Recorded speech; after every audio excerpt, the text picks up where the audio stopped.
এরপরে প্রশ্ন হলো, একজন আমার কাছে তার ফ্ল্যাট বন্ধক দিয়েছে, বিনিময়ে আমি টাকা দিয়েছি। যখন সে টাকা ফেরত দিবে তখন আমি তার ফ্ল্যাট তার হাতে ছেড়ে দিব। টাকা ফেরত দেওয়ার আগ পর্যন্ত ফ্ল্যাট আমি ব্যবহার করব, এটার শরঈ বিধান জানতে চাই।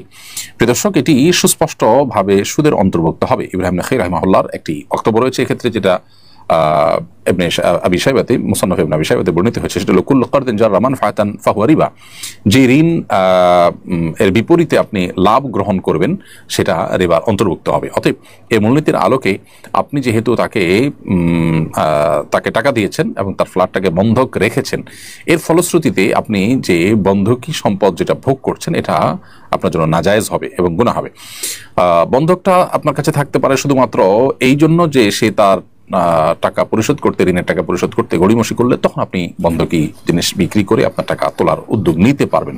সেই সিস্টেম যেন থাকে এবং তাকে সে যেন ধরা থাকে আপনার কাছে, সেজন্য মূলত বন্ধকের এই বিধান শরীয়ত রেখেছে। এরপরে প্রশ্ন হলো, জুলাই সনদে আনুষ্ঠানিকভাবে স্বাক্ষর অনুষ্ঠিত হয়েছে, সনদের কোথাও আল্লাহ ও বিসমিল্লাহ শব্দ নেই। শতভাগ একটা মুসলমানের দেশে, প্রায় শতভাগ একটা মুসলমানের দেশের জাতীয় সনদে ধর্মীয় মূল্যবোধকে উপেক্ষা করাকে আপনি কিভাবে দেখছেন? খুবই দুর্ভাগ্যজনক বাস্তবতা। জুলাই সনদে অনেক সত্যকে এড়িয়ে যাওয়া হয়েছে।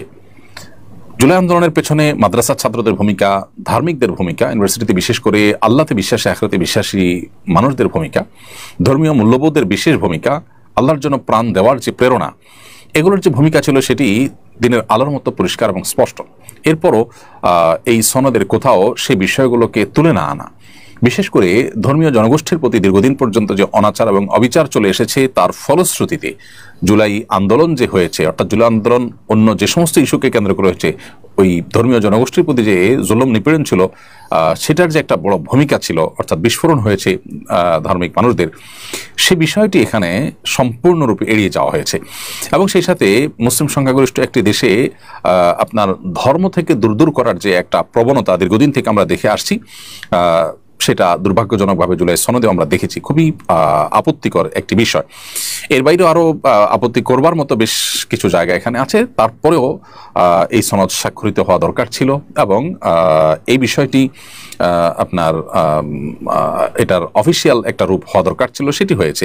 বাট এখানে যে অতৃপ্তিগুলো বা এখানে যে অপ্রাপ্তিগুলো বা অপূর্ণতাগুলো আছে, ত্রুটিগুলো আছে, সেগুলো কারেকশন করবার সুযোগ ছিল, কারণ এগুলো অনেক আগে থেকে বলা হচ্ছিল কিন্তু কোনোভাবেই যেন তারা কানে নেয়নি। এই জন্য আসলে জুলাইয়ের যে স্পিরিট আছে সেই স্পিরিট দুর্ভাগ্যজনকভাবে দিন দিন স্তিমিত হতে যাচ্ছে। আমি আশা করব যে কর্তৃপক্ষ এখান থেকে কিছুটা হলো বার্তা গ্রহণ করবার চেষ্টা করবে, সংশ্লিষ্ট যারা আছেন তারা। এরপরে প্রশ্ন হলো, আমি একদিন স্ত্রীকে বলেছিলাম তোমাকে বিয়ে করেই ভুল করেছি, এতে কি কোনো তালাক হয়েছে? হয়ে থাকলে এখন করণীয় কি? প্রিয় দর্শক, স্ত্রীকে যদি কেউ বলেন যে তোমাকে বিয়ে করে ভুল করেছি, তাহলে সেটা তালাক হিসেবে বিবেচিত হবে না, এটা কোনো প্রকার তালাকের মধ্যে পড়বে না। তবে এই ধরনের কথা পরিহার করা উচিত একজন স্বামীর, কারণ বিয়ে করে ফেলেছেন, সম্পর্ক হয়ে গেছে, এখন সামনে একসাথে পথ চলা কিভাবে সুন্দর হয় সেটি করবেন এবং বিচ্ছেদের কোনো চিন্তাও যেহেতু করছেন না, তাহলে সেক্ষেত্রে এমন কথা বলা যেটা নিজেদের মধ্যকার সম্পর্ককে নষ্ট করতে পারে, অবনতির দিকে নিতে পারে, সেটা কখনো বুদ্ধিমত্তার পরিচায়ক হতে পারে না। অতএব তোমাকে বিয়ে করে ভুল করেছি এই কথা বলে আপনি এখন আরেকটি ভুল করলেন, যে ভুলটা মাসুল হয়তো আপনাকে দিতে হবে দাম্পত্য কলহের মধ্য দিয়ে। এই জন্য এ ধরনের কথা স্বামী স্ত্রী পরস্পরকে কেউই কাউকে বলা উচিত নয়।